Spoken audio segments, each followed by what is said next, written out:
This special presentation of Bonfireside Chat is brought to you by Jeremy, who is one of our Patreon backers. Go to patreon.com/Duckfeed.tv, consider kicking us a couple of bucks a month, and get some cool rewards. And help us do cool things like this Watch Out for Fireballs live show we just did. Once again, that is patreon.com/Duckfeed.tv. Some of our landings were desperate adventures. We are now prepared to meet the inevitable counterattacks with power and with confidence.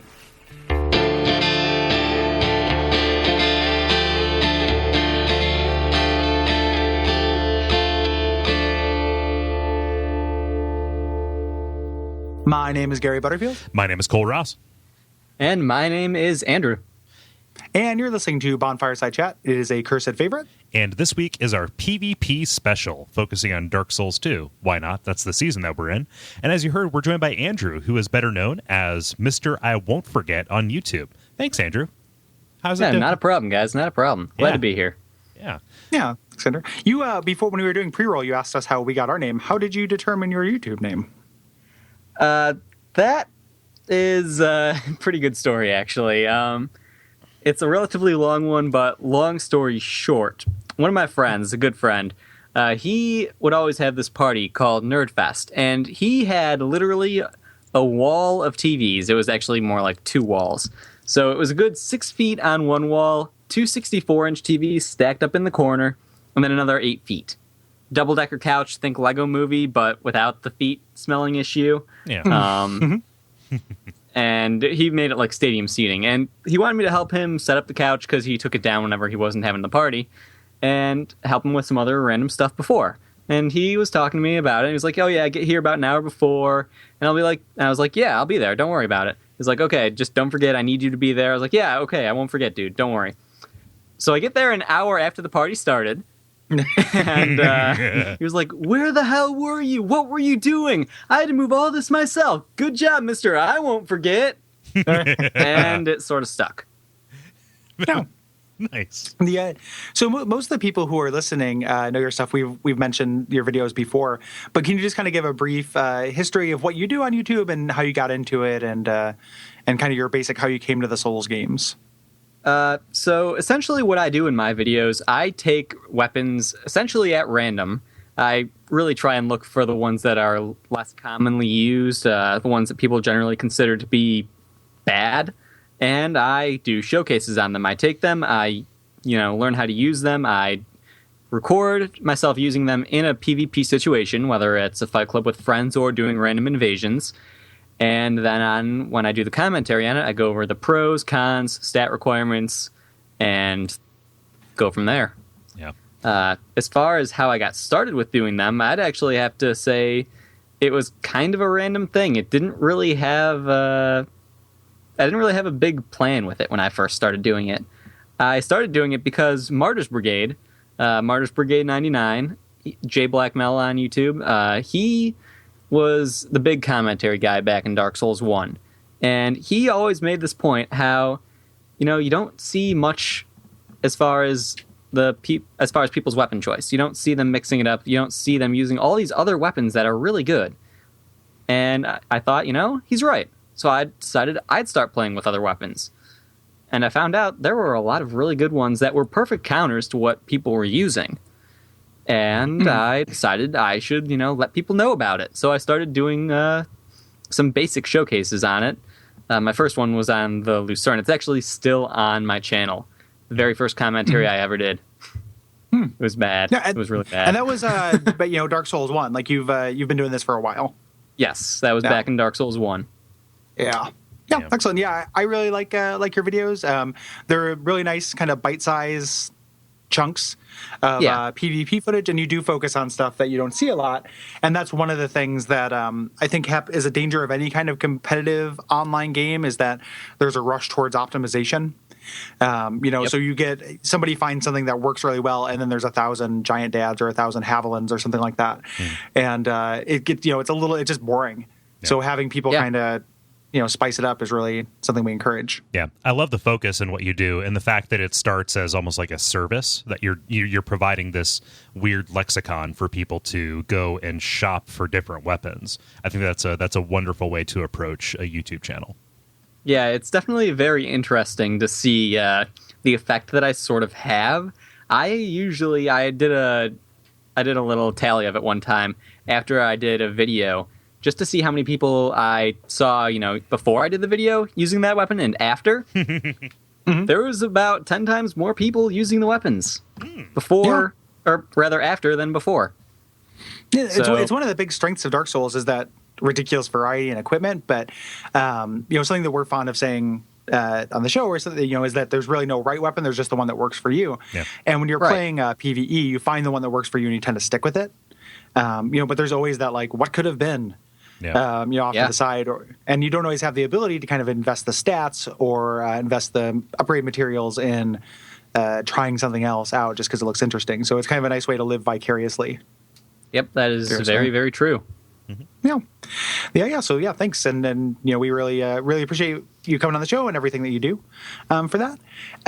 As a disclaimer, we should say neither Kole and I for the show. I'm not sure. How if you're familiar with it, but we really focus on the PvE and the kind of the single player aspect of the game. And I focus on invading and killing you guys. Yeah, exactly. Yeah, so it's you. I don't think I've ever been invaded by you, but so we focus on that. So we like to try to get when it comes to speed running or something that we don't have expertise on. We try to get somebody who knows that. Knows that stuff. So we're going to kind of just talk about some issues about Dark Souls 2 PvP, but we're kind of relying on you. We both have a little bit of experience, but not a whole lot. Not enough to speak with any authority.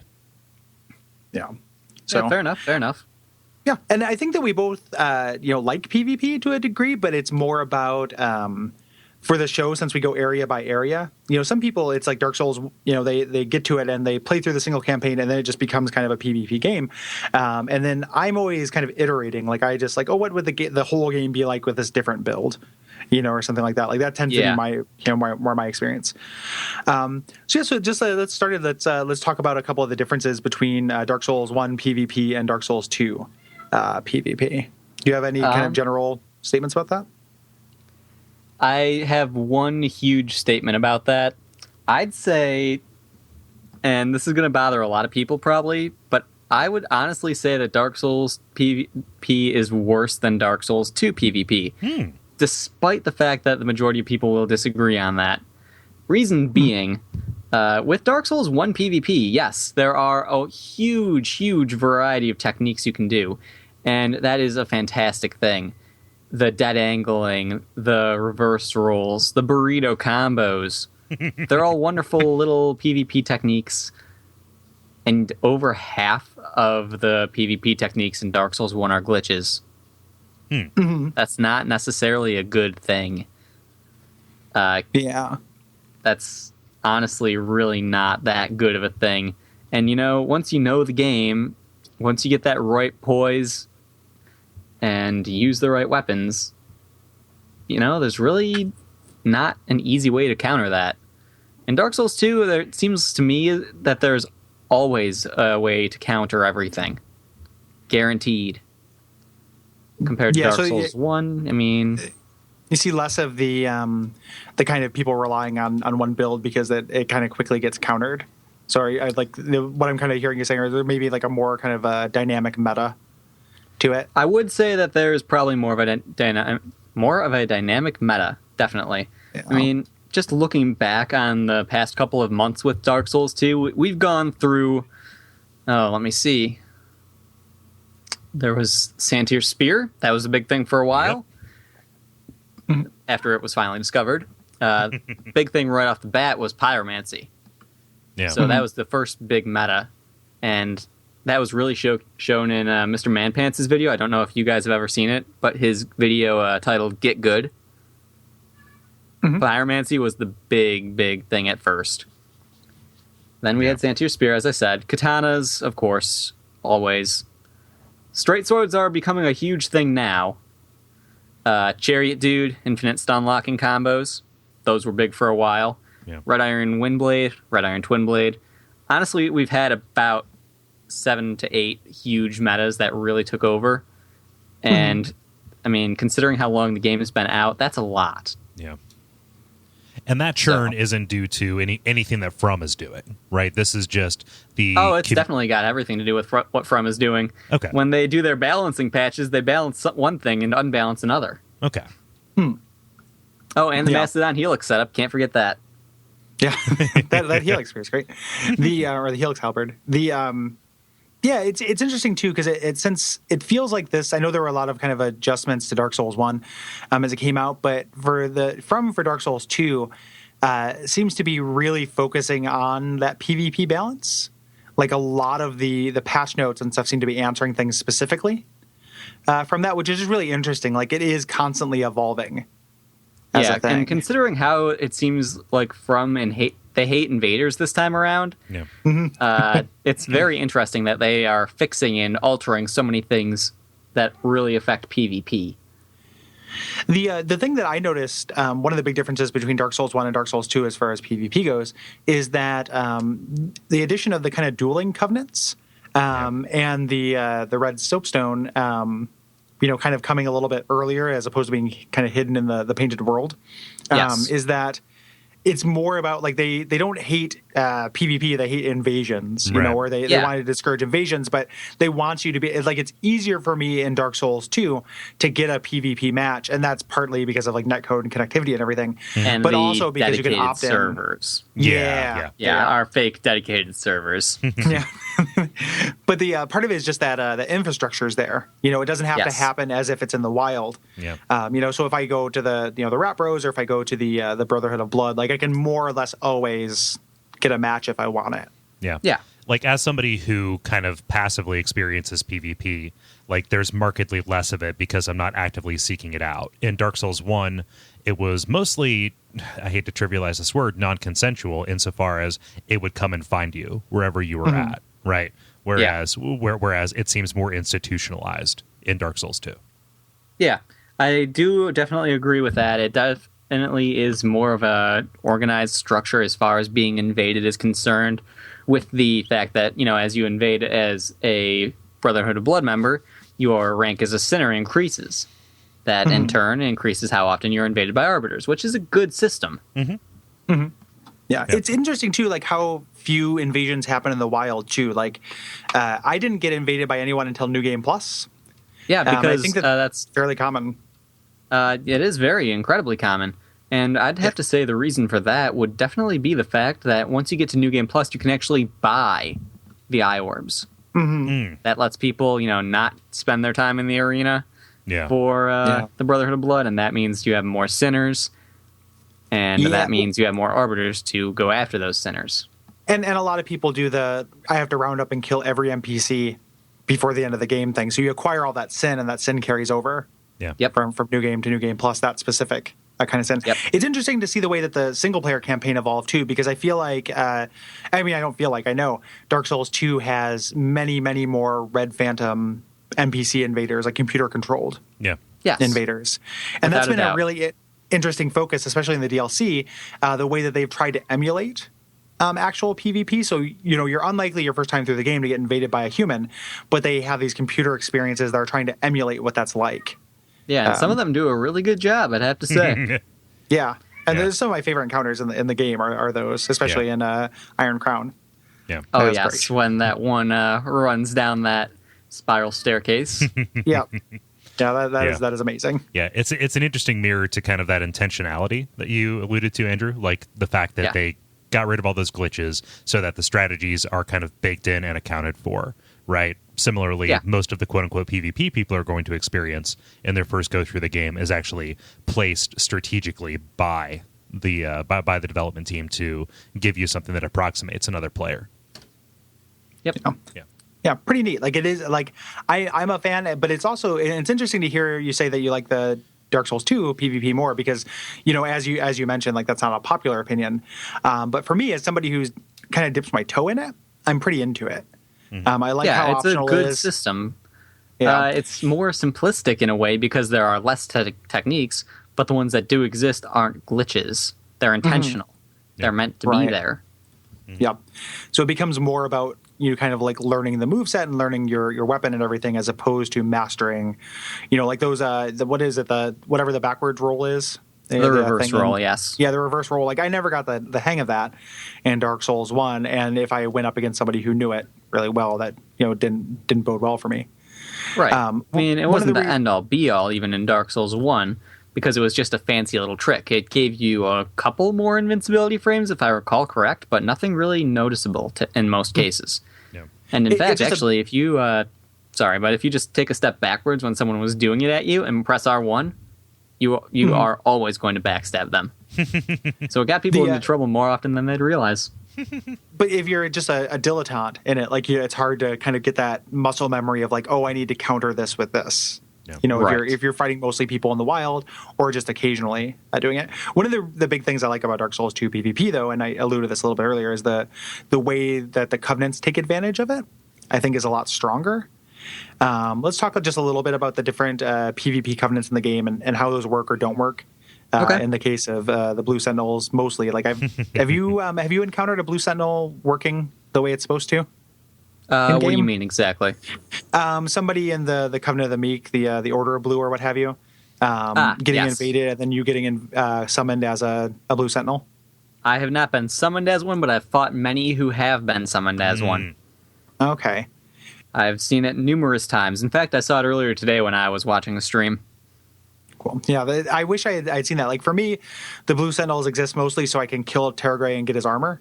Because it's, super awesome Fashion Souls. Like, it looks great. And it hides whatever pants you're wearing. So if you want to wear the Jester's pants, you can steal that armor, and then you can get your fall control pants and not look like a clown. I'm way into that for Fashion Souls purposes. Yeah. But so the Blue Sentinels, as we mentioned, that's a really cool idea, and it really does speak to that overall philosophy of they want to cut down or have ways to deal with interruptive or non-consensual invasions. Gankers, yeah, and that's not necessarily a bad thing. It's just it's so annoying when that happens. It's so annoying. like when you invade somebody and they bring some help. And then they have a babysitter show up. Yeah. When a blue babysitter shows up, you're not too happy about it in most cases. Yeah. It's a nice wrinkle, though, because you kind of give up being in a more useful covenant in order to get the ability to have a babysitter, right? That is true. In a lot of ways, you are admitting a certain amount of defeat, but you're for that trade-off, you actually get some help. Right, you get the blue police, the boys in blue. Yeah, and that's not a bad thing. Yeah, and a ring slot. Yeah. So everybody who's you need to give up a ring slot in order for it to actually bring the person in. Mm-hmm. Yeah, for either end. So it's this weird little nod to like role playing.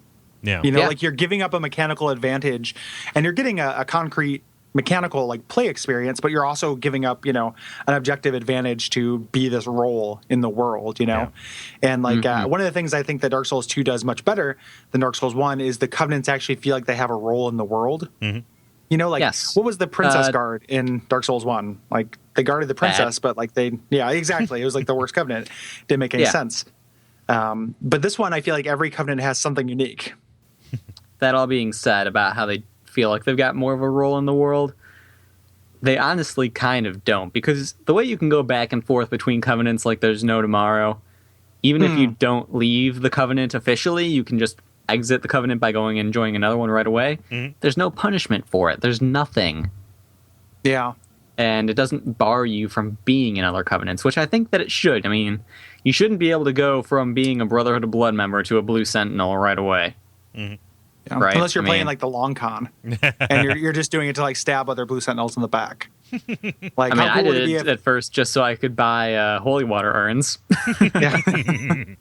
How awesome would it be if there was like a corrupted Blue Sentinel ring and you could wear it, and when another Blue Sentinel got summoned to protect somebody, you got summoned in as like a purple Phantom to guard the red Phantom from the blue Phantom. I think it would be getting a bit too hectic at that point. Yeah. Who do I attack? Yeah, there'd be lots of phantoms, but that's real fun. And then I noticed that for your videos, like a lot of them are just kind of in the standard PvP zones. More or less. Which is good, like, because you're kind of doing a control group to test a weapon. Like, have you got a lot of experience with the kind of PvP funhouse zones? Like, so either the two rat areas or the Bellkeeper area. I loved the Bellkeeper area. I do. Not a big fan of the rat areas, but the Bellkeeper areas, when the game first came out, I loved them, and I knew what they would become. I knew it. I said it in one of my videos, what would happen to them, and I was right. It became the new forest, inhabited by gankers, and that's pretty much it. Yeah, anybody who's complaining about the lack of ganking forgets that it's just consigned to that one place, or those two places, rather. Yeah. For gankers, not even both of them. It's mostly Belfry Luna, actually. No. I rarely see gankers in Soul. The optional boss from Sunken King. So those are your gankers. Yeah. Pretty much, yeah. I soloed that boss. That was a good time. Yeah, that was a hilarious, this is one of the things we keep saying in the season is Dark Souls 2 is funnier than Dark Souls 1. And the first time I ran into those bosses, I was like, that's pretty good, guys. Yeah. That's pretty good. Yeah, although nothing beats the very first time you walked through that little pond, for lack of a better term, right by Firelink Shrine, and you heard snoring. Yeah, that is excellent. The Rat Bros, I ended up kind of liking just because it's so goofy, which I could also see, if you're super serious about PvP, you don't like that about it. But for me, where I'm I don't, I'm not that invested in my win-loss ratio or anything like that. I thought it was a really fun twist on the formula. Yeah. And then the one thing with the Bellkeepers too is having that bell there and having to guard the bell. I always was expecting more organized kind of capture the flag style thing. You're going to invade and try to get to the bell, and some people are going to try to stop you from getting there. And but that never actually materialized. But I always wondered if that was the intention. No, it's stop the person from getting to the bell at all costs. Sort of thing. Or stop them from continuing to live at all costs. Yeah, just get them. That's the same thing essentially, isn't it? Yeah. Well, dead men ring no bells. That's how the saying goes. If you just cut their hamstrings, they won't be able to walk to the bell, but you can keep them alive. But they'll try and crawl, so you just need to make them stop in general. Yeah. You just put the bells up on a high shelf. Yep. and then just lock them in a misery-esque mansion of sadness. Why does everything go back to Misery? Because it's a great movie. I know, right? Yeah, it's a useful reference. Whenever anyone gets hobbled, I can't see or think about hobbling without thinking of Kathy Bates. Yeah, hobbling a guy. Another terrible T-shirt, Hobble Goblin. It's Kathy Bates. Oh, sure. Yeah. Yeah, dressed up as the. We have this idea for this terrible T-shirt company where it's just all the worst pun T-shirts, and then we would just make it and make money off it. But we don't like the T-shirts; they're just dumb puns. So the name of the company is Terrible Shirts for You Assholes, and we probably wouldn't make it because it'd be really mean. Right. It's just it's a running joke. Yeah, it doesn't stop us from dreaming. Yeah, we're just goofing, goofing. Yeah. I like how with the Blue Sentinels with the dueling areas though. I love how that's just kind of set up continuously. Most of the PvP I've done in the game has been for the Brotherhood of Blood. Yeah. Because there's no item requirement. You just pop in. Right. That's one really annoying thing about the Blue Sentinels that I don't really think is a good thing. I don't know. I honestly think that there should be a regular orb. A regular invasion orb for each covenant. That's that's my opinion on it. Really surprised that there isn't, because isn't the cost when you can buy the cracked blue eye orbs, isn't it pretty prohibitive? It's $10,000 per orb. Same for buying a red. Yeah, that's expensive. It is, and at soul level 150, which was our supposed meta when we first got started with this game for PvP. When you kill someone else who is at level 150, you don't get enough souls to cover the cost of an orb. Huh. Yeah, that sucks. You get about 3,000 souls. So when you say the supposed meta, I've always been laboring under the assumption that 150 is the target. Has that changed? Am I belying a profound amount of ignorance here? I still prefer 150, but because the game and the matchmaking system is soul memory based and not soul level based, a level 150 can fight an 838. That's not unreasonable, and I've done it. It's not enjoyable either, for the record. But we that should probably, being said, or go ahead. I don't like losing sight of what my build actually is. I like the idea of having a specific build for a specific thing. And if I keep leveling, then it's not a build. Yeah. Yeah, the jack of all trades. Yeah. Yeah. And master of them all. Trades. Yeah. I prefer to be the jack and master of all trades. The jack master is what they call me. It's gross. We should probably talk a little bit about soul memory because we haven't brought that up in the episode because it's not that relevant or it's not relevant at all to PvE. But that's can you kind of just summarize that difference between Dark Souls 1 and Dark Souls 2? Soul memory sucks. Done. Yeah. Honestly, it's a good system. And hear me out on this, because a lot of people, when I say it's a good system, they'll immediately be like, oh, nope, not listening, you're wrong. Totally wrong. So level best level. No. It's a good system for a time. Now, my personal belief is that soul memory would be best if it only affected new game. Because what soul memory was done, the reason soul memory was done, what it was done to accomplish, is to cut down on people taking advantage of lower levels. Yeah. And people who are new at the game. Right. Well, I mean, it does that job. It does that job really well. The only people who are able to take advantage of low levels now are those who, use a mule or use a save editor. Right. So that's still a lot of people, but with soft banning, that's taking care of a lot of that as well. Yeah. So when you outlaw SL-based PvP, only outlaws will have SL-based PvP. That is true. Is that what you're saying? Yeah. Kole just said a really confusing sentence, but he just had that turn of phrase in his head and had to say it. Yep. Nothing could stop me. We understand what you mean, Andrew.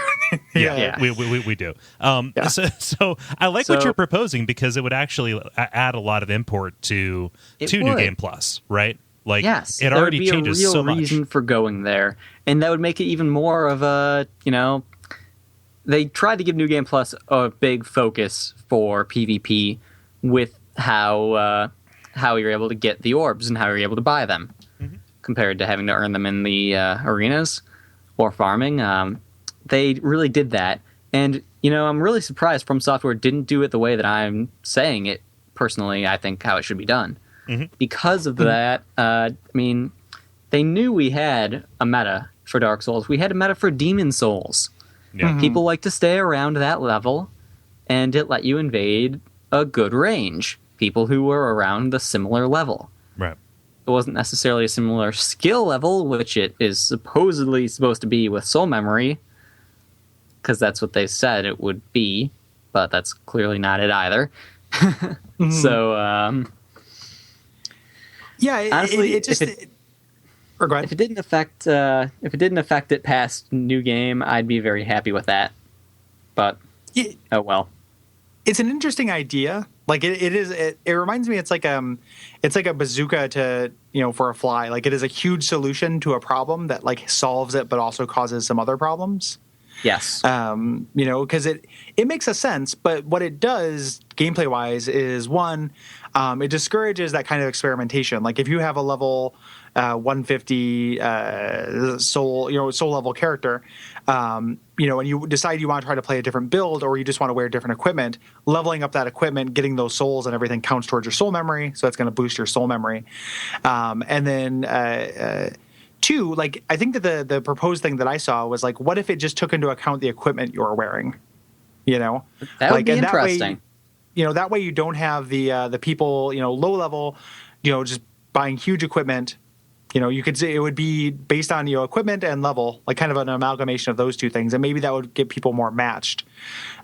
What's happened to me, and when I was sitting down to kind of do some PvP practice for the game, is that most of my guys who my PvE characters, their soul memory is way too high to reliably get most matches, and except for those ones you mentioned, where like because once you get to that roof, it's just everybody, Yeah.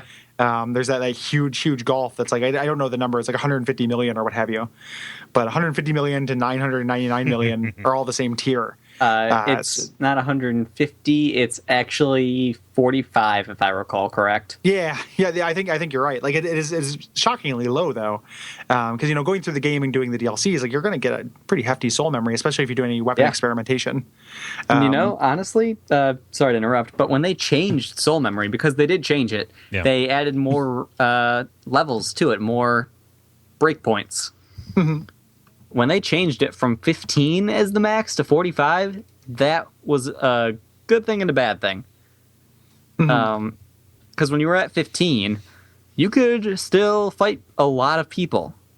You could still fight people who have, I think, 3 million soul memory, which is a little bit after you get to New Game Plus. That's like the perfect range.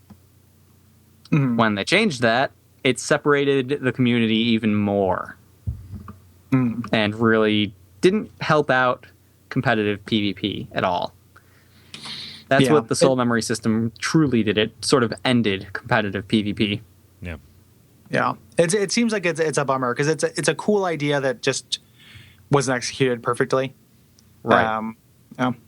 So, and I think it's probably one of the biggest changes in the Dark Souls 2 PvP, and it's definitely the one that I read people kind of grouse about the most, justifiably. Yeah.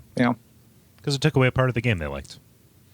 Yeah, and I respect that, really even did. if it's not like generally why I play the games, but it's also something that I can appreciate. Yeah. So let's talk a little bit about builds. I know that you've got a series of videos up about different kind of bow themed builds. Yes. Yeah. My bow builds. Let's talk about those builds, and then also just some kind of popular different kinds of builds that are current in Dark Souls 2 now. Okay. Sure.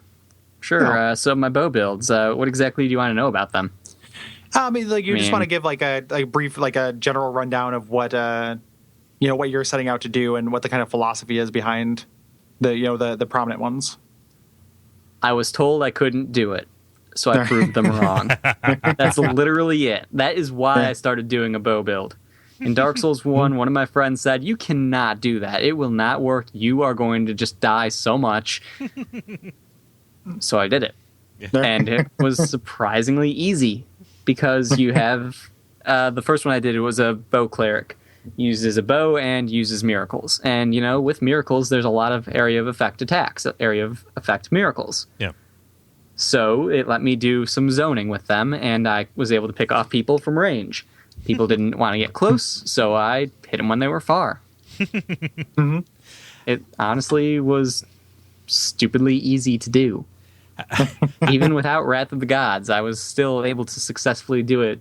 And I swept a fight club back in Dark Souls 1. I swept through like a 9-person fight club and got to the host of it, waited around with him for like half an hour, and he couldn't get anyone else in, so I fought him and killed him too. How much of that success has to do with the fact that people don't really know how to react to it? Because I could see a fight club be... Okay, cool. All of it? Because if I was invaded by a bow guy, I wouldn't know what the fuck. Yeah, that's how it was with Dark Souls 1. No one knew how to counter it, and that was pretty much it. With Dark Souls 2, since I started remaking the bow builds... and first off, in Dark Souls 1, I had the bow cleric, I had the hotshot, pyromancy and bow, and the sharpshooter, intelligence and bow. So I decided to get a little bit punny with my names for them. Yeah. But when I moved them to Dark Souls 2, I quickly found that they were even more overpowered in a way than they used to be. Simply due to the fact that you can move around while you have the arrow drawn. Yeah. That helped out the mobility of them a lot. It helped me save my stamina, and there are a lot more area of effect spells in Dark Souls 2 than there were in Dark Souls 1, it seems. Yeah. So especially with hexes. Yes. Yeah. And that led me to add a new bow build, a Shot in the Dark. Yeah. Yeah. That's so good. Yeah, it is interesting the way, like, because there's like a concentrated effort, it feels like, in Dark Souls 2 to make more of those niche builds kind of viable. Yeah. For both PvE and PvP. And you can definitely see that in the way they changed bows. Yeah, and it's what? So what is the right now? What is the giant dad, or what is the thing you always see? You're more likely to be invaded by, most likely. I would have to say it still would either be katanas or straight swords, but the thing that I dread seeing the most is the red iron wind blade. I mean, the red iron twin blade. I'm sorry. Yeah, The red iron twin blade. That thing, it did not need as much of a buff as it was given. I actually was recording a showcase on it the day before it was buffed. Ooh. And I won 90% of the fights. And then it had its attack rating increased, its weight decreased, and stamina usage decreased. It went from having around 340 attack rating to 520, which is more than a Zweihander for me. Yeah, that's really crazy. Yeah. That's a lot. And the regular twin blade is pretty garbagey. Like, that is hard to use. And I wasn't against twin blades in general. Yeah. Getting a little bit of a buff, but that one probably did not. No, it did not need it at all in any way. Yeah. So do you have possibly aside from that, do you have what are some favorite weapons or kind of surprising weapons you found, or something that you think is really good that people are probably not on people's radar?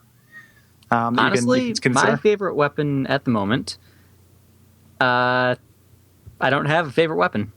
I don't have a favorite weapon in this game. I have tried to pick one, and I just cannot do it. Reason being, there's really not much in the way of unique movesets. Right. And, that kind of kills it for me a little bit. If I had to choose one that I've been liking a lot recently, it would actually be the Helix Halberd. Reason being, after it was patched, after it was nerfed, and the Mastodon Helix setup was no longer a thing, people stopped using it. Now, they never realized the only thing about it that was actually nerfed was its power stance moveset. The weapon itself was not nerfed really at all. So, because of that, I'm still regularly hitting over 1,000 damage on people. With just a single R2 attack, and people don't realize it's still such a good weapon. It's got the real specific sweet spot. Right? Yeah. It's the as it was called on one of my streams, the bat-looking pokey stick. Yeah, and it upgrades with shiny rocks. Is that was the sweet spot thing? That's much more prominent in Dark Souls 2, or is that my imagination? Oh no, that did not even exist in Dark Souls 1. Yeah, It's a very nice mechanic in my opinion. I think it's fantastic personally. Was it a thing in Demon Souls? Because I remember reading about that, like that there was something like that. It essentially was a thing in Demon Souls. There were I'm forgetting the word. There was a ring in Demon Souls that boosted its effect too. It was, I believe, the Master's Ring. That sounds about right. I think you're right. Yeah, it was. It was a direct hit. The direct hit system. There we go. Yeah, the direct hit system. Yeah, that's all right. I knew it would come to me. Yeah. Oh. Yeah. Have you done anything with? Or go ahead. I'm sorry. Oh, go on. I was just going to say, Kole, have you had very much experience with that mechanic? Like, it doesn't seem like it comes up all that often in PvE because you're not aiming for it, and because the tactics you have to use are so different that I know it's present in PvE, and sometimes you're like, oh, I just did tons of damage. I wonder why. Yeah. But it's not. It's something that you don't plan for as much, I feel like. Yeah, it kind of feels like a bonus. It's a freebie. I've never dove too deep into a particular weapon to really get a feel for it, for how to achieve that in an intentional way. And I'm admittedly so dog shit at PvP that most of the time I'm just fighting to hold my own and keep the fight going, that I'm not really operating at the level where I'm putting myself in the optimal position to actually get those gains, right? Yeah. I have a real tendency to win on accident. Yeah. If I play PvP. Do you have any Andrew, since you've done a lot of it, do you have any kind of general tips and tricks? You're going to see in Dark Souls 2 a lot of people, when they use great swords, they will spam the R2 attacks a bit, the one-handed R2 attack, the thrust then spin around. Block and parry. Just block and then hit parry. You'll get it every time. Yeah. Other than that, just watch your stamina. Stamina is king in this game. It always has been, always will be, but even more so now because of the guard break mechanic. Really, just be patient with it. Dark Souls 2 really encourages a more patient playstyle than Dark Souls 1 did, and not necessarily a more... I guess it's not necessarily a more patient playstyle, but a more reactive as opposed to proactive playstyle. Yeah, I could definitely see that. Yeah. And then probably just practice like crazy. Yes, practice always helps. Yeah. Keep in mind what weapons are unparryable, because that can get you into trouble a lot of the time if you don't know. As a general rule of thumb, never parry a two-handed great hammer, great axe, or ultra great sword. Never trying to parry, because although some of their attacks can be parried, the majority of them cannot. Well, and the consequences are so much more dire if you miss it. Yeah. Or if you're wrong. Yes. So, yeah. Yeah, that definitely makes sense. And then just kind of like wrapping up this part of the talk, do you have any kind of like favorite areas that you like for PvP, or kind of like tricks that you've learned using the environment? One of the things I like so much about kind of non-structured, non-arena, non-fight club PvP, and I get a lot of this from just kind of watching YouTube videos, is the way that you can use the environment or the specific structure of the level to your advantage or disadvantage, as it were. Do you have any kind of like memories or specific highlights on that subject? Yeah. I have one specific memory that I'd like to share with that, and it really is applicable anywhere. If you are being stunned and, you have your back to a wall and you're, being hit and then bouncing back off the wall, GG, just set the controller down, because you are infinitely stunned if you have your back to the wall and the person has a fast enough weapon. As far as favorite areas to invade, though, honestly, I would have to say that my favorite area to invade in this game would probably be either the Lost Bastille or Earthen Peak. Or not Earthen Peak, Harvest Valley, the Mine's Bonfire specifically. Okay. But I don't know, I like the way that those areas look, I guess. Is what it comes down to. And, when you're in the Lost Bastille, chances are I invade from Macduff's Bonfire quite frequently. So chances are when you spawn, when invading from that bonfire, you spawn up along that path that's up those stairs past the big guy with his great machete sort of thing. Yeah. And there's that barrel up there that explodes. He's called Darkman. Yes, he is called Darkman. Darkman is his name. Or the Shadow. We've never quite got that, but... that guy was immortal for me once, actually. Oh. Yeah, I got invaded by someone, and I was going up there to kill the guy, and he just wasn't taking damage.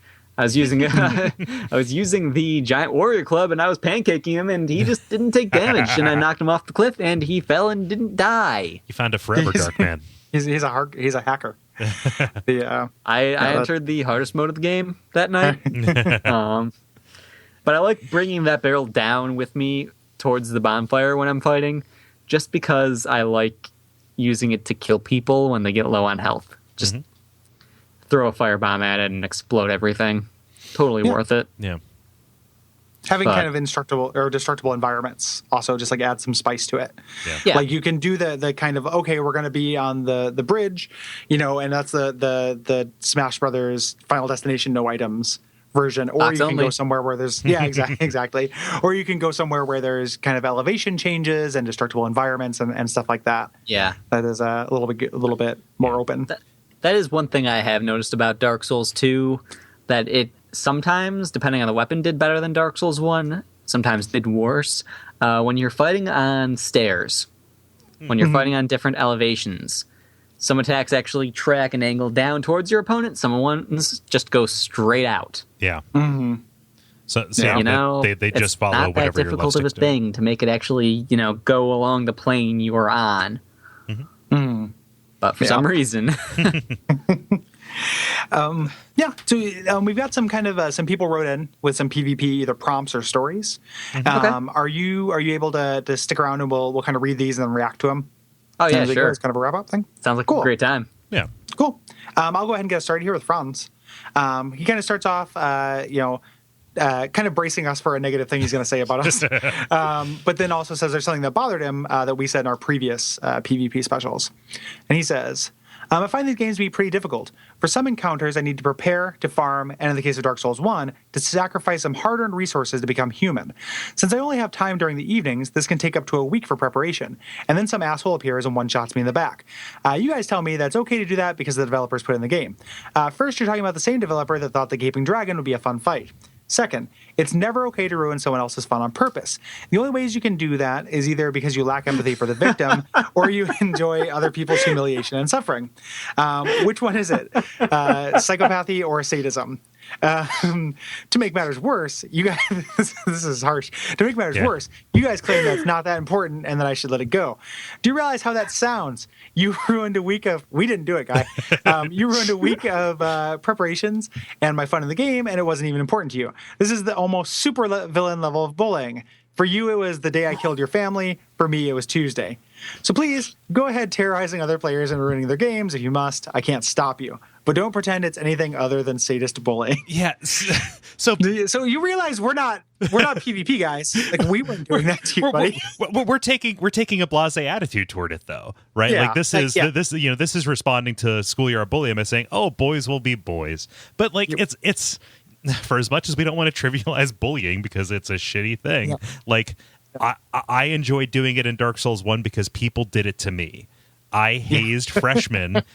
I hazed freshmen when I was a senior because I was hazed by seniors when I was a freshman.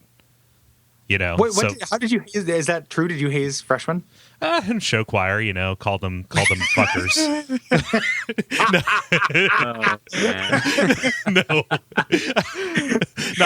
Not really. When you start show choir, so some senior is going to call you a fucker. Watch out.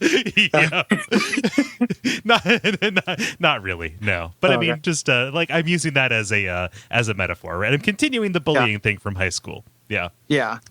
When you're invading, a lot of the time, you will try and be as big of a dick as possible, just so you can get hate mail. It's a thing, hunting for hate mail.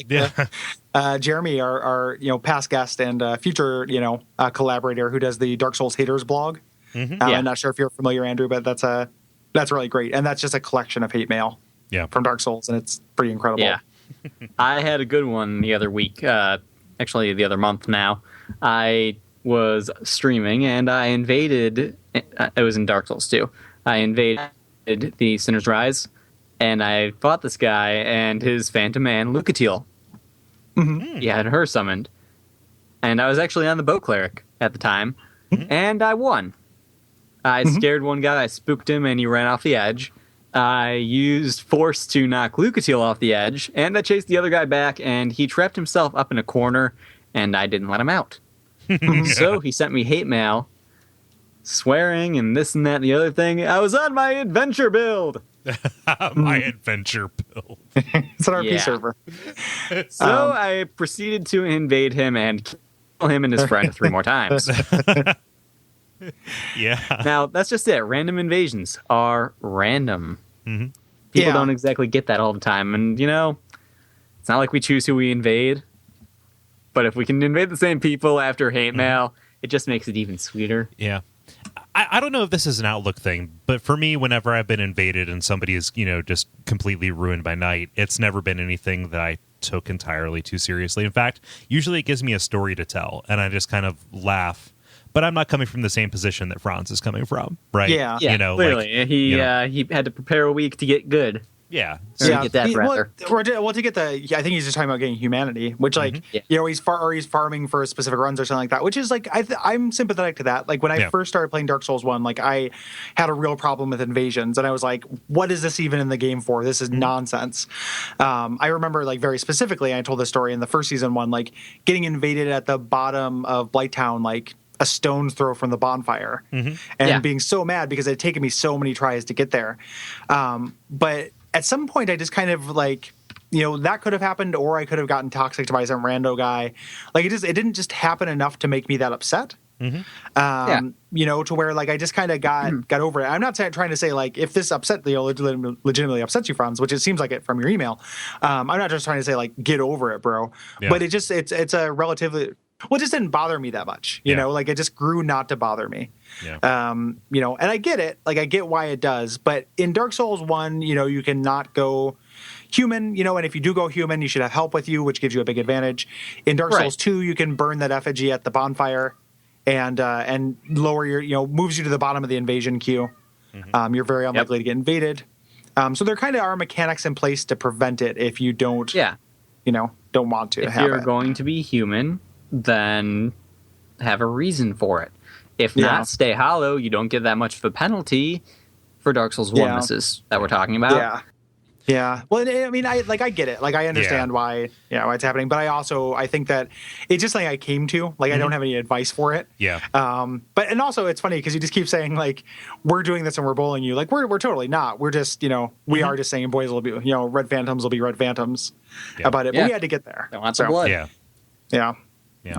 I stopped being upset by that, by gankers or people who would invade me. The same time I stopped being upset when I just got killed with a large number of souls. Eventually, you lose that attachment, right? You have that moment where that's essentially true. Once you lose your first million souls, your attachment's gone. Yep. And then it's like, I remember very well. Yeah. Yeah, it's part of what the game is about, right? Like, if you want to get super English majory about Dark Souls, part of it is about losing the attachment to life and kind of dealing with death. And what that's about, and like giving up on those resources or realizing that everything you have is transient. And there's an impermanence to everything. Being. Yeah, exactly. Transient curse, transient being. It is thematically fits into the lore with the kind of the cycling and the way that the themes of futility in the game, and then also into the mechanics. It's actually like super elegant, and it's something I like about the game, that you can never quite be sure that what you have is yours because somebody can come and take it from you at any time. Very true. I actually think that's a real strength of the game, but I also was in your position and, like sent this guy an Xbox message that said, please just let me get to the bonfire. and he said no. And then murdered me, which was, in retrospect cost me like almost nothing, even though I was very upset at the time. Yeah. Everybody has fun in their own way. The problem with invaders is the person they're invading might not want to have fun by being invaded.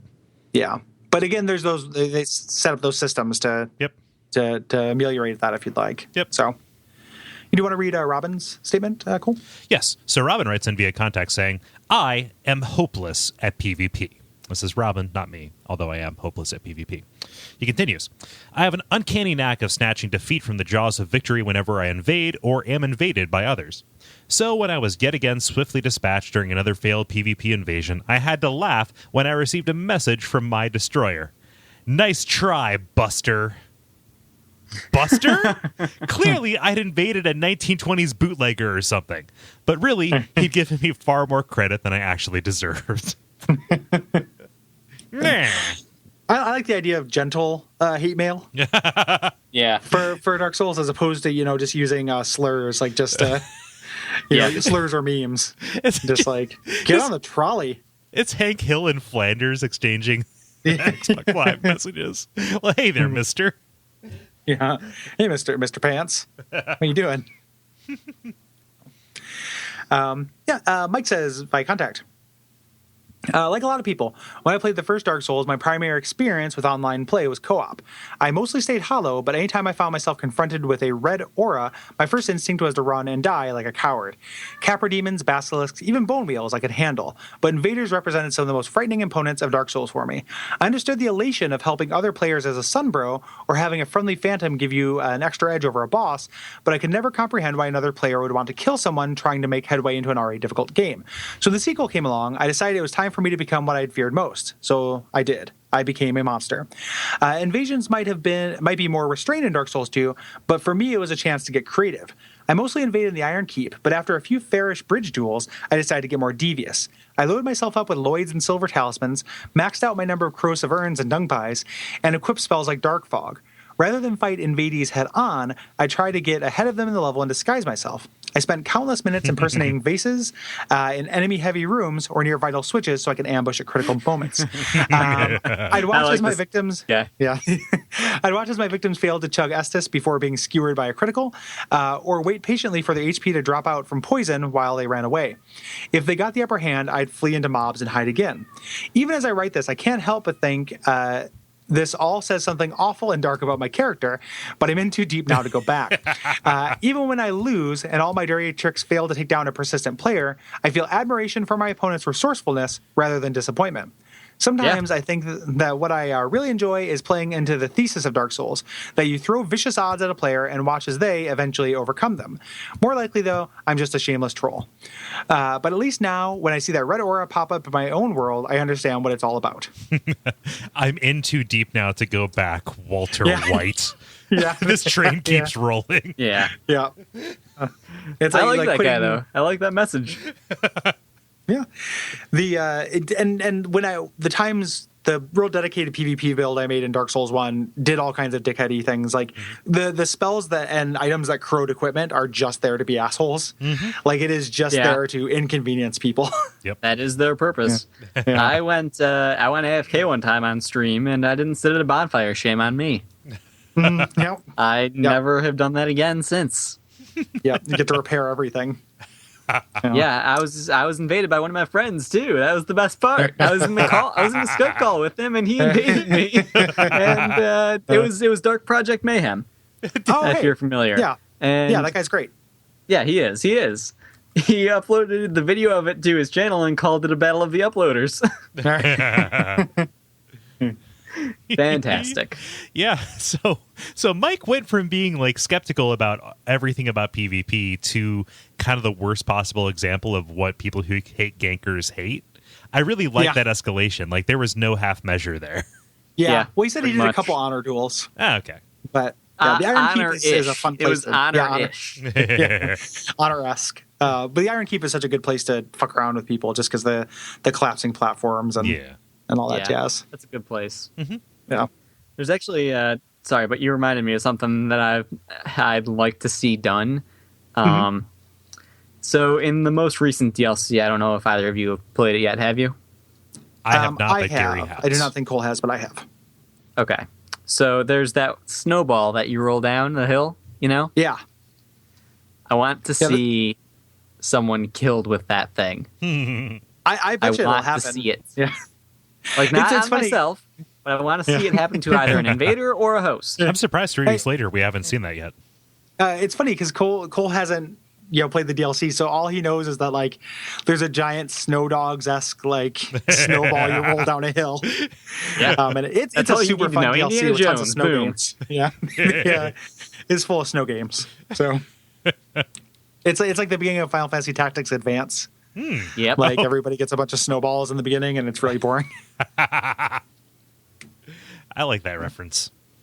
Oh, thanks, bud. Yeah, good reference is good. Yeah, thanks. Do you want to read Alex's story? I haven't slept in days. Yes, Alex. So Alex, our friend from the last episode, Alex Ike. Oh, hey. Hey, Alex. Hey, Alex. Yeah, he writes in via contact saying, my PvP story happened within the Iron Keep on the famed Summon Bridge. I dropped a red sign down and was summoned to quite possibly the most glorious Iron Keep possible. The bridge was lit up from prism stones, and there were so many that the Iron Keep turned into the Vegas Strip.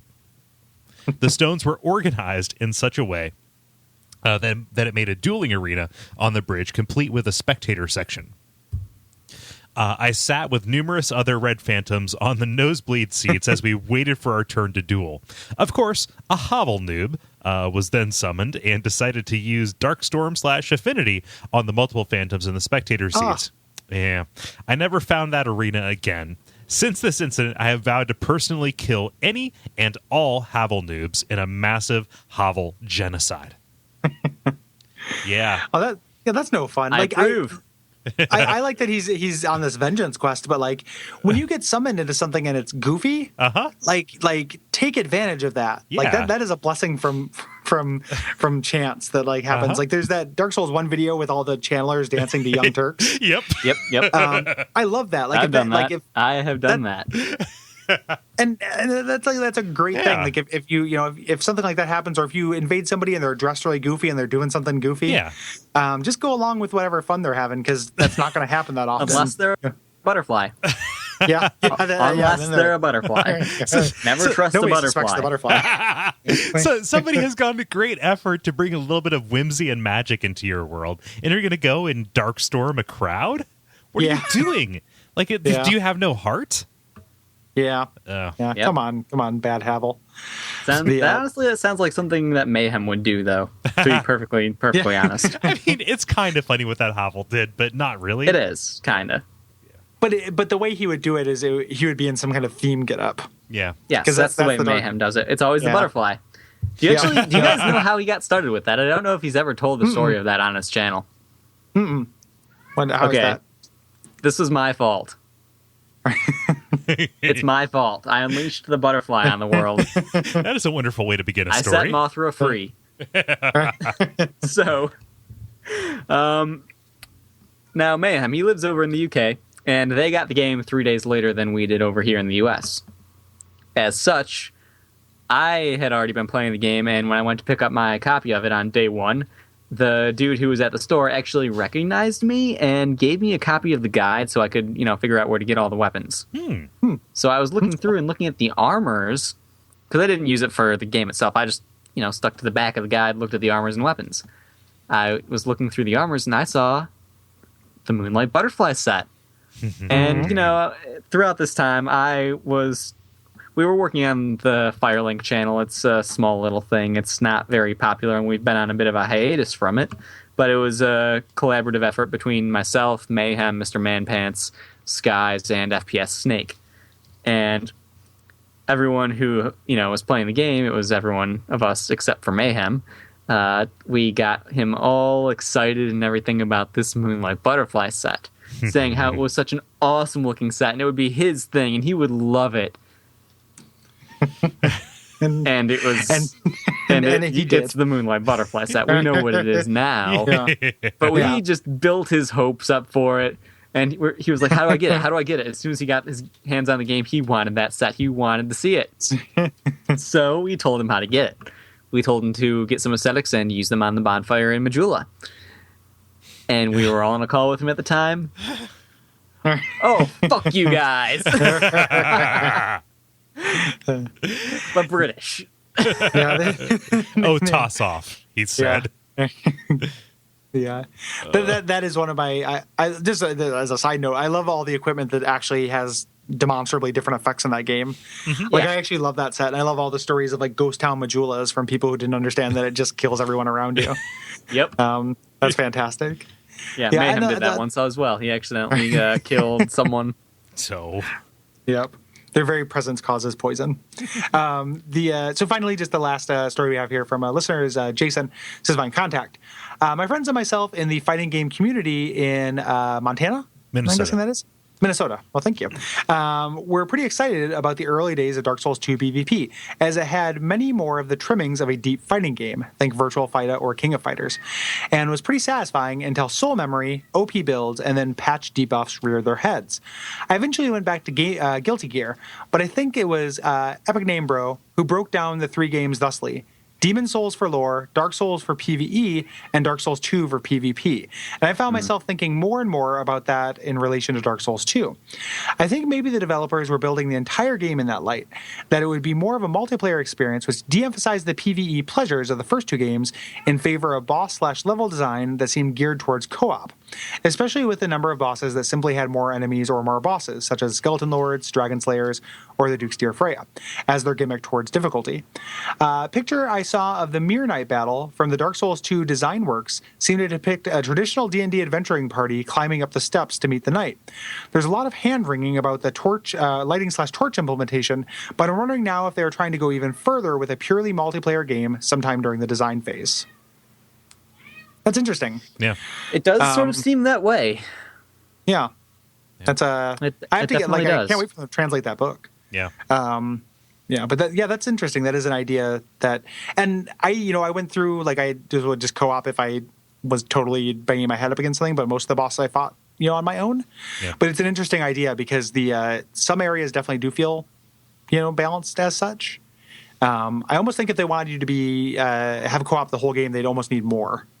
Like they would. I do think a little bit trickier because, like, as of now, like, I still think that going through with a Phantom, you more or less steamroll. Which is true in Dark Souls 1 as well. Mm-hmm. It is. I've actually been working on a co-op playthrough with one of my good friends for a couple of months now. We only do it when, we actually get to hang out in person because I'm fortunate enough to have both a projector, which I play on, and a TV, which he plays on. Yeah. And, what? I said that's cool. Like, playing on a projector is neat. Oh, yeah, it's awesome. It's the best. One of the best $40 purchases I've made. It was broken when I bought it. I opened it up and did a little soldering, and here we go. Yeah. $600 projector working again. So, anyway, neat. I've been working on a co-op playthrough with this guy, and we've just been steamrolling it. I mean, the way I approach it is we go to his world first. I don't go first in any area. I just let him sort of lead the way. Don't give him any hints or anything. And I just sort of am there for backup. And, even without having any knowledge on the game on his part, we're still steamrolling it. Yeah. Mm-hmm. It's nothing hard. I haven't done a co-op playthrough of Dark Souls 2, but Dark Souls 1, I'm like partway through a co-op playthrough with Brayden, and we stopped because we ran out of time. But we gave ourselves a restriction of just fist weapons. Or it's nice. More specifically, and Dragon Covenants, because we were doing Double Dragon. And you could do fist weapons or you could use whips. Because you use whips in Double Dragon, but you have to give. I feel like you have to give yourself a restriction, like a 2-player thing where with no shields, 2-player could be really cool. Yeah. Mm-hmm.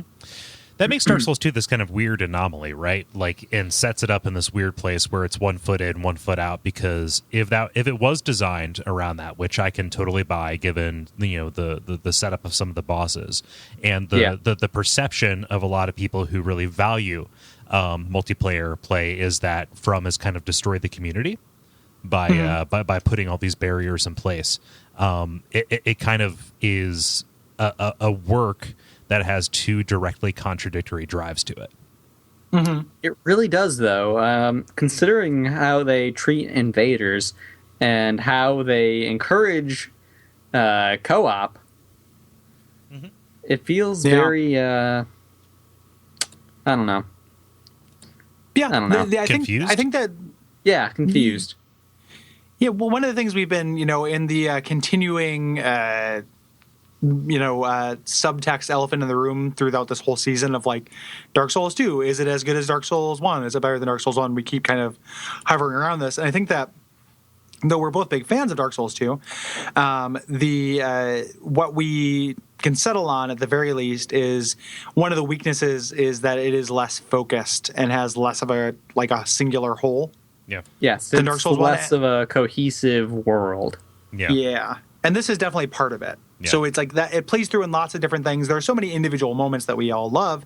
And, I think in the general consensus of the gaming community, Kole and I are more charitable to it than a lot of people are.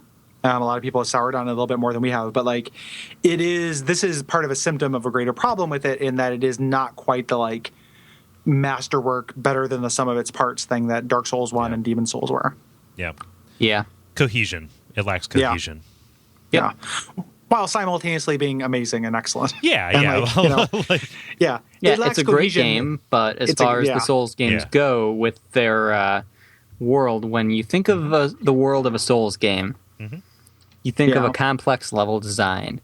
Despite, even if the game itself as a whole doesn't have a huge cohesive element to it, think Demon Souls with the Nexus acting as a midpoint.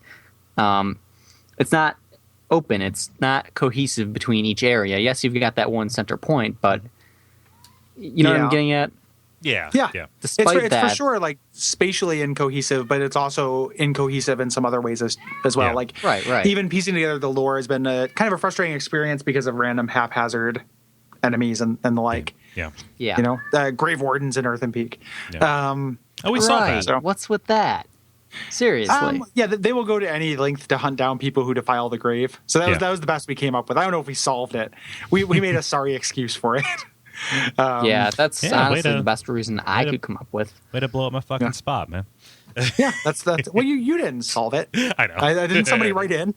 I'm blowing up some guy who. No. It says somebody didn't write in. That was put together from the descriptions in the guide. Okay. I also wasn't serious about that. So okay. Well, you get blown up. So I think that's probably good for our PvP thing. Thank you everybody who wrote in for that. We really appreciate it. And thank you, Andrew, again. Oh, it's not a problem. For joining us. Where can people find you on the internet? They can find me on YouTube, youtube.com/Mr. I Won't Forget, or on Twitch.tv, same thing, twitch.tv/Mr. I Won't Forget, or on Twitter. And I bet you can guess what this web address is. I recommend it. I like how the videos are super efficient. Like, it is a bite-sized chunk of what you need to know about the weapon, and I really like the kind of taxonomal approach that you have to this. It's very it mirrors our own in a different way. It's like you're like the PvP version of us, where we go area by area and examine the area, and you're going weapon by weapon and kind of breaking down this part of the game into a granular experience. Yeah. So super cool.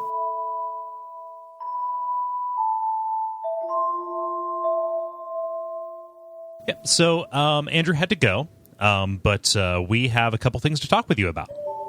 Yeah, we got some announcements. It's been a long time since we recorded because we were working on the Portland Retro Gaming Expo with Watch Out for Fireballs, which was a success, massive success. We're still alive, as we doubted before the thing. But it was also really, really fun. And if you don't listen to that show, you should. And we're going to be releasing that live episode, and it's going to be great. But in the meantime, we have a couple of cool things to announce. One, as we are doing a charity live stream. Yes. November 21st and 22nd, we are streaming gaming 24 hours to raise money for Transactive, which is the only trans youth organization in the United States. They provide all kinds of services. It is a great organization. I really love it, and it's a cause really close to my heart. I have a bunch of trans friends, and my stepbrother is a trans person as well. So it's super important to me, and I'm really happy that we're going to be able to hopefully kick some money their way. Yeah. So that's going to be done, we believe, on Twitch, and we're going to be raising money for a cause. I'm going to throw it on this that is very widely misunderstood, and especially is kind of, I think, treated poorly in the online and gaming community. Absolutely, yeah. There are people out there who are gamers who are, just being real shitheads about this stuff. And if we can do something to combat that, that's what I want to do. And the whole thing with all of this Gamergate nonsense and all of this harassment, I have just been wringing my hands about feeling like there's nothing I can do about it. This doesn't answer that directly, but it does. Hopefully it balances the scales at least a little bit. So if you go to Duckfeed.tv/Duckstream, we have the information. That's going to be a continuing update as we get more information on it. But it's 24 hours, the 21st and 22nd, and we're splitting it in half. So the night shift, that first night, is going to be the Portland branch, and the second morning and day is going to be the Cincinnati branch. Yeah.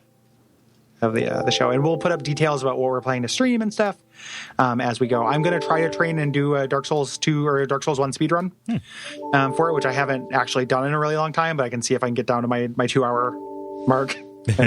Which is not good as far as Dark Souls 1 speedruns go, but if you want to watch that, hopefully, and have commentary. I'm pretty sure Nick and Brayton will be there, and just feeding me coffee while I'm playing. Yeah, and I'm planning on picking some horror game to stream.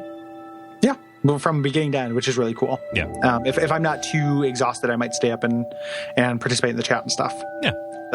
But there'll be instructions, there'll be a PayPal address and everything. All the money goes, we're not keeping any of it. It all goes to Transactive. Dig deep because it's a really good cause, and we're really excited to do it. I want to give back. Definitely. So, super excited about that. Yep. And if this is successful, we plan to do more, right? Yeah. Yeah, absolutely. Possibly an annual thing, possibly, a couple times if it works well. Yeah. Because it is, people who listen to our show are very kind, and I feel like as far as an audience goes, we have a group of people whose hearts are in the right place. Yeah. We want to be able to do something. We want to make that easier for you guys. Also, just as a real quick plug, I released the second album of Mario Paint songs. So if you go to Duckfeed.tv/store, by the time this episode comes out, you'll be able to buy that digitally for $5. You should do it. It integrates really well with the first album. If you don't have that, you should buy it as well. Yeah. What else? Well, if people want to support this show, we have the Facebook group, and we also have iTunes ratings and reviews. Find us on Facebook at facebook.com/bonfiresidechat. And then, iTunes, if you are of that persuasion, if you are in the Apple ecosystem, that goes a long way towards helping people find the show. We say it pretty much every single time, but you would be surprised how effective that is. When we ask if you're in the Apple ecosystem, we're asking if you're Bono. Yes. Like, if you are Bono, if we got a rating or review from Bono, I'd be so happy. Like all my favorite adult contemporary artists, I want to get ratings reviews from Melissa Etheridge, Martin Page. And you can also go to patreon.com/DuckFeed.tv and hit us up there. And that is a great way to support the show. We really appreciate it. And should we talk about, by the time this comes out, we will have the new tier up? Just while we're asking people to do this. Yeah. Okay. So Bloodborne is coming out, and much to our chagrin, it is PlayStation 4 exclusive. Yeah, which is a bummer. Yeah. Go not to disparage your side in the console wars if you're of that persuasion, but like I prefer to play everything I can on a computer. And there aren't a lot of like PS4 exclusives I'm that excited about. Yeah. So we are adding a stretch goal or a milestone goal, as they call them on PS4, or excuse me, on Patreon. Yes, on PlayStation 4. On Patreon 4, called the Bloodborne tier, which is if we make our way to $1,000 a month, which we're really close to, it's going to help us pick up some PS4s. Some PlayStation 4s and Bloodborns. Yeah. Because we want the show to keep going. We want to be able to cover Bloodborne. And without it just costing us an arm and a leg out of pocket. Yeah. So, just in the interest of like full disclosure and honesty, like it's very unlikely that the show will stop if we don't hit that goal. However, we're reaching out to you and, kind of being as transparent as possible and saying we would like for this to kind of cost us personally as little as possible. And, we're throwing in like a percentage of that. Hitting that goal, what that means for us is that it will have the most minimal impact on our personal finances and the network finances. So we can continue to A, bring you this content, and B, allocate funds towards improving our audio quality or doing other live shows like this. Right. We're not holding a hostage. Right. Like we're totally not saying that. We're never doing that. Like we'll never say like we're not going to make shows unless you guys give us money. Like we're not assholes. But it is like it's a good illustration of like a real concrete considerable cost. Like a copy, a PS4 and a copy of Bloodborne is about what my monthly rent is, which is a big deal. Like I am a student. I don't make I make very little money. It is a huge, like that is a huge expense for me. Like I'm in an economic position where I have to actually look at that and think, that's worth considering, Yeah. So we would do it. I would swallow it because I love doing the show and I want to play the game. But if you guys are willing to help out, who are listening to Bonfireside Chat and kick up an extra couple bucks, that would be awesome. Yeah, we would really appreciate it. And, we totally understand if, us asking for toys is a little weird because we feel asking for toys. Yeah, we are asking for toys. But if they're toys that you like listening to us talk about, do so. And if you can't do it, no big deal. Yeah. We still love you. You listening is pay enough. Yeah, absolutely. I think that's probably about it. Just about. Thank you, everybody, for sticking around through this kind of action-packed admin section. We're going to be back next time, joined by network friend, good friend. Got to spend some time with him this past weekend, Nick Glauber. Yeah, he's a delightful human. Yeah. You may know him from Check It Out, Comrade. And we are going to be talking about the memories, so the three Giants memories, and the Covenant, the Pilgrims of Dark. Yes. Covenant. So the Chasm of Old. So it's going to be a little bit of a weird episode, but it is going to be fun to do these, not optional, but like some mostly optional areas and kind of see how, and we'll talk a little bit about, mostly it's, I imagine about 45 minutes of how weird it is that Ben Hart can travel back in time to memories. Yep. So That's what we're going to talk about. I'm already working on so much material. Yeah, it's like our Ben Hart bits. Joined by Nick, and that's going to be just in a week's time. There's no extra episode or appendix for this episode. Yep. So we will see you then. Yeah. Umbasa. Umbasa.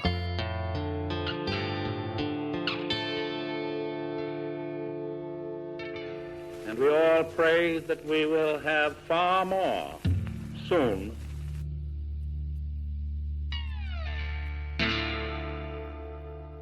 And if I end up doing an attic or garage or something like that, I am definitely going to get a little mini fridge for. And I hate the term, but for my man cave. Yeah, I did a Coors sign. Yeah, I love exactly. my cave. I love it. I definitely love my cave. I'm way into caves in general. Yeah. Caving. Stalactites and stalagmites. Yeah, spelunking. Yeah. Spelunky. Spelunky, a good game. Yeah, good game. Transition. Segueing it back. Yeah. Bringing it back. Yep. The Descent, good movie about caves. Yeah. The Cave, good game. Cave Story. Cave Story, also good game. Cave Story, also good game. Never Ending Story. All right, movie. Good. Yeah. Never Ending Nightmares. Okay, game. Yeah. Okay, game. Yeah. That's pretty much what the show is. I'm going to say my name, and then we're just going to free associate games and movies for about an hour. And then, we'll edit it in the bongos later. Yeah, and then we'll edit it so it sounds like we're talking about Dark Souls. Yep. B is a never-ending nightmare that you spelunk into. So, cool.